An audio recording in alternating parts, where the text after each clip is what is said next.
Assalamualaikum warahmatullahi wabarakatuh. Halo teman-teman semuanya. Pada video pembelajaran kali ini, kita akan belajar mengenai uji validitas instrumen. Uji validitas instrumen.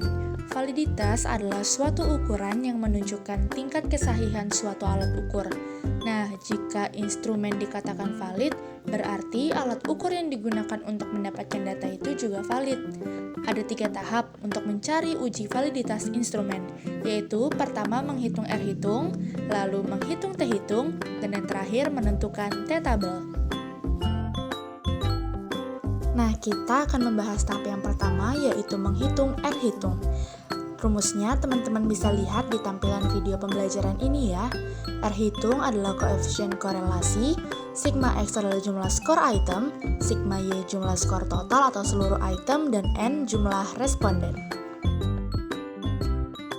Nah, setelah menghitung R hitung, kita akan lanjut kepada menghitung T hitung. Rumusnya seperti yang teman-teman bisa lihat di video pembelajaran kali ini. T adalah nilai T hitung, R adalah koefisien korelasi hasil dari R hitung, dan N adalah jumlah responden. Lalu kita masuk pada tahap yang terakhir, yaitu menentukan T tabel. Di sini kita bisa menggunakan taraf signifikansi 1%, 5%, atau 10%. Namun dalam dunia pendidikan lebih sering digunakan taraf signifikansi 5%. Untuk rumus derajat kebebasan, DK sama dengan N dikurang 2. Jika jumlah responden kita ada 10, maka DK sama dengan 10 dikurang 2. DK sama dengan 8. Lalu kita bisa lihat di tabel, di DK 8. Terus kita harus ingat juga kita menggunakan taraf signifikansi berapa dan menggunakan uji satu pihak atau dua pihak. Sebagai contoh, jika kita menggunakan uji satu pihak dan taraf signifikansi 5%, maka di DK 8 kita mendapatkan T tabelnya adalah 1,86. Lalu, jika T hitung lebih dari T tabel berarti valid. Namun, jika T hitung kurang dari T tabel berarti datanya tidak valid. Nah, di sini teman-teman bisa melihat contoh soalnya. Pada tabel sudah ditemukan sigma X, sigma Y, sigma X kuadrat, sigma Y kuadrat, dan sigma XY. Lalu teman-teman tinggal masukin saja ke rumus R hitungnya, seperti contoh yang ada di video pembelajaran ini. Semoga teman-teman bisa paham ya. Nah, berikut juga ada contoh soal mencari T hitung. Rumusnya R dikali akar N kurang 2 per akar 1 dikurang R kuadrat. R-nya itu didapat dari hasil R hitung yang sudah kita temukan tadi. Lalu masukin saja angkanya dan akan didapatkan hasilnya.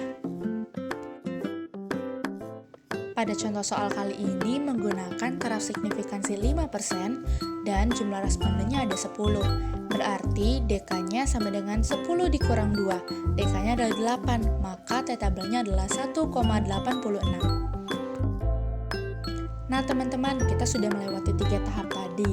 Kita mendapatkan R hitungnya 0,766, T hitungnya 3,370, dan T tabelnya 1,86. Karena T hitung lebih besar dari T tabel, maka item pertanyaan 1 ini dinyatakan valid.